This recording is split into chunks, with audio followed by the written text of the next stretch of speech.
Across cultures and through history, one idea has repeated itself over and over again. A civilization that predates the present world. A lost society, remembered as something greater or more complete. Sometimes it lies beneath the sea. Sometimes it floats above the clouds. And its disappearance is cataclysmic and sometimes deliberate. Lost cities function as more than fictional locations. They express a recurring obsession, the possibility that history has gaps, that progress is uneven, and that knowledge can be removed as easily as it can be created. These stories ask whether the world was once organized differently, and whether that version of history was allowed to survive. From ancient philosophy to early animation, from pulp adventure stories to modern anime, this idea appears again and again. In One Piece, it forms the backbone of the Void Century, the Ancient Kingdom, and a global power structure built on selective memory. Understanding how Oda approaches this theme requires tracing the myths and media that shaped it long before the story began. The most influential lost city enters Western thought through philosophy. Atlantis appears in Plato's writings, as a powerful civilization whose collapse follows internal corruption. It's presented as inherited history, passed down through generations, and nearly lost to time. This gives the story of Atlantis a staying power that allows it to echo through centuries of storytelling. A society defined by advanced knowledge or capability. A sudden and irreversible collapse. A moral dimension tied to power and governance. Fragments of truth preserved beyond destruction.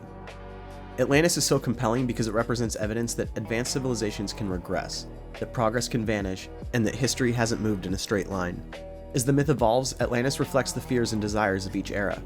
It becomes associated with submerged architecture, advanced technology, hidden power sources, and preserved knowledge waiting to be rediscovered. This sets a template that a lot of later myths follow really closely. The myth of Lemuria, sometimes called Mu, is a similar but different legend. Rather than a single city, Lemuria describes an entire lost continent. The myth draws from early scientific speculation and later spiritual movements. This version of the lost civilization idea emphasizes spiritual or philosophical advancement, knowledge transmitted through symbols and lineage, and survivors who preserve fragments of truth. Here the past is implied to persist quietly inside the present. And this idea takes on new light in One Piece, with the recent introduction of Mu, as a name tied to the incomplete or unresolved version of the world.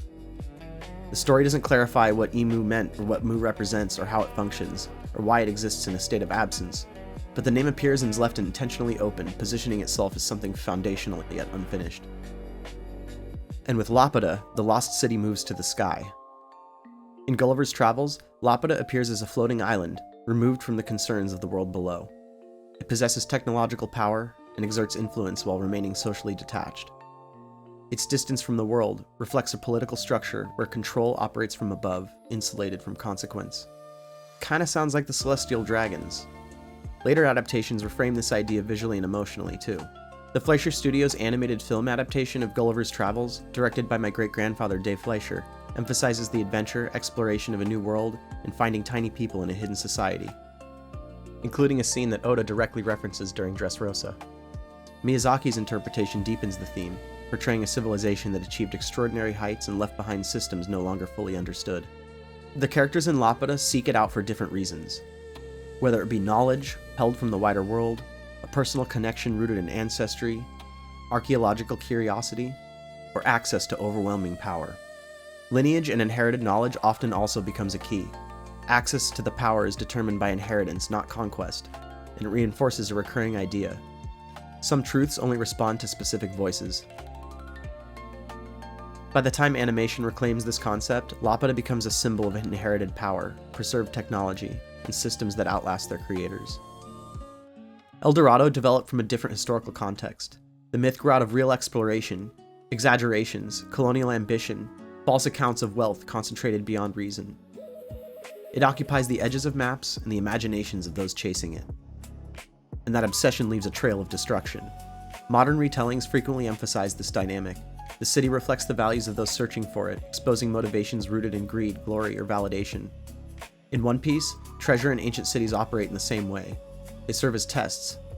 The meaning of the discovery depends entirely on who arrives and why, and what they're looking for. Early animation embraced lost civilizations and advanced technology because they allowed artists to depict scale, mystery, and impossibility, and explore all kinds of fantasies.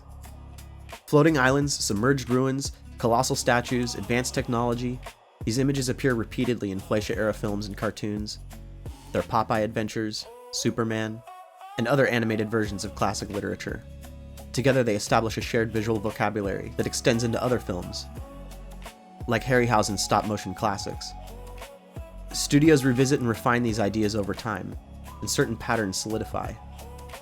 The seeker defines the outcome, technology and ancient knowledge persists after cultural collapse, architecture preserves memory more reliably than written history, and Oda inherits all of this language. He applies it with precision, integrating lost civilizations directly into the political and narrative structure of his world. In One Piece, the lost civilization takes the form of an erased era. The Void Century contains all the elements present in earlier myths: historical deletion, advanced technology, suppressed information, survivors preserving truth through family and indirect means, a ruling system built on controlled narrative. The world government's authority depends on this absence.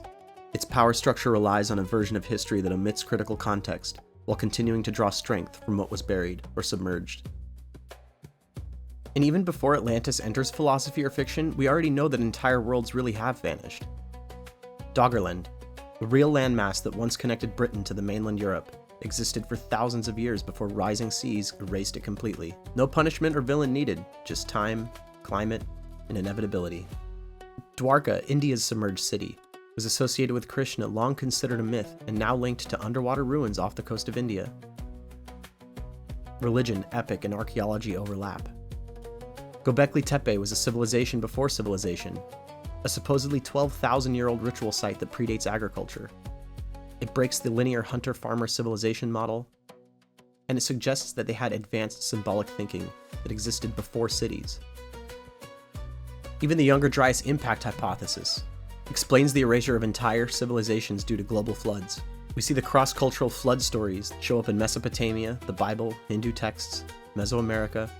Flood myths are everywhere. The story of the Tower of Babel isn't just about language, it's about forced fragmentation through destruction. We see this instability in history and in archaeology. The Bronze Age collapse saw multiple advanced civilizations fall almost simultaneously. Trade networks shattered, cities burned, and knowledge completely disappeared. Systems failed because complexity outpaced resilience. When connections broke, entire worlds unraveled. What followed wasn't progress, but a long recovery shaped by what little remained intact.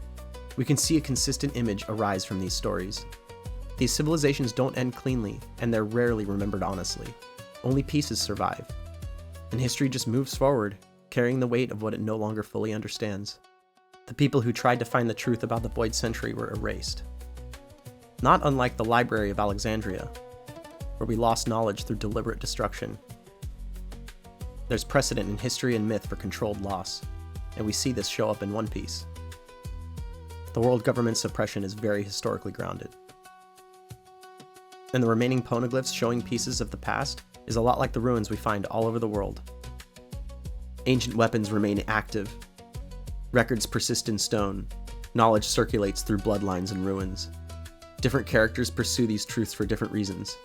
Power, freedom, curiosity, legacy, family. Luffy moves through this system without intent to dominate it. His role activates dormant structures through presence rather than ambition, aligning him with a long tradition of protagonists who reshape the world simply by arriving at the right moment. The voice of all things.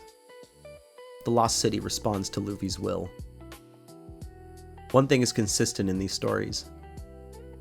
At the end, once the power is found, destruction follows.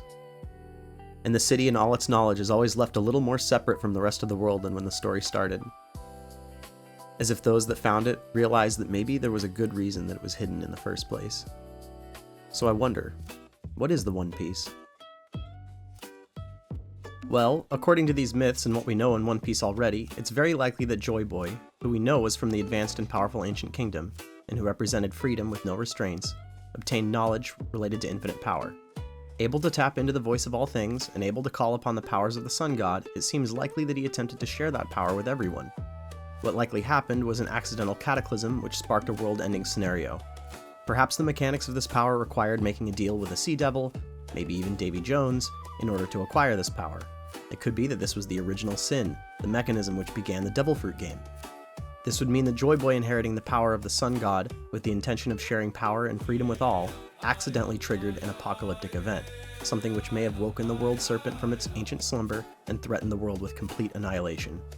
The Proto-World Government Alliance, not trusting that Joyboy could save them from their impending doom, decided to flood the world to stop it. Maybe the Alliance of Kingdoms found a way to render Joyboy unable to fight and also stop the global threat by doing the only thing that they could think to do, activating their ancient weapon to flood the planet in a desperate attempt to rebuild fresh and start anew. This would have erased the ancient kingdom and much of the habitable surface of the world, and it would also make them the ones who are keeping the end of the world from happening. They may truly be in the position and believe that they are the only force standing between order and complete chaos. This would make sense for their motivations. It could even be that Garp knows more than we know, and knows that the ancient kingdom held a knowledge which tapped into powers too great to be contained. That they were the reason for all of this mess, and that the world government is the only shield protecting everyone from the apocalypse, and Garp is the sword. We already know Luffy's the fool, so it would make sense if his inherited will would have also made some foolish decisions in the past. Viewing One Piece as a series of scaling stories, we can also view the 2-year time skip as a kind of mini void century, or the time that we took to get from Joyboy's time to the present. If the 2-year time skip was Luffy's time to witness death, deal with loss, and learn how to make less foolish mistakes, then perhaps the passing of Joyboy's will to Luffy is something similar. A time needed for the world to learn lessons and get a little closer to the ultimate truth. That the Sun God must face the serpent once and for all. That truth must be exposed, and that the world government cannot stop the end from coming. Only Luffy can. ガリバー旅行記でスイフトがラピュタのこと書いてるけど、あれはただの空想なんだ。これは父さんが書いた想像図。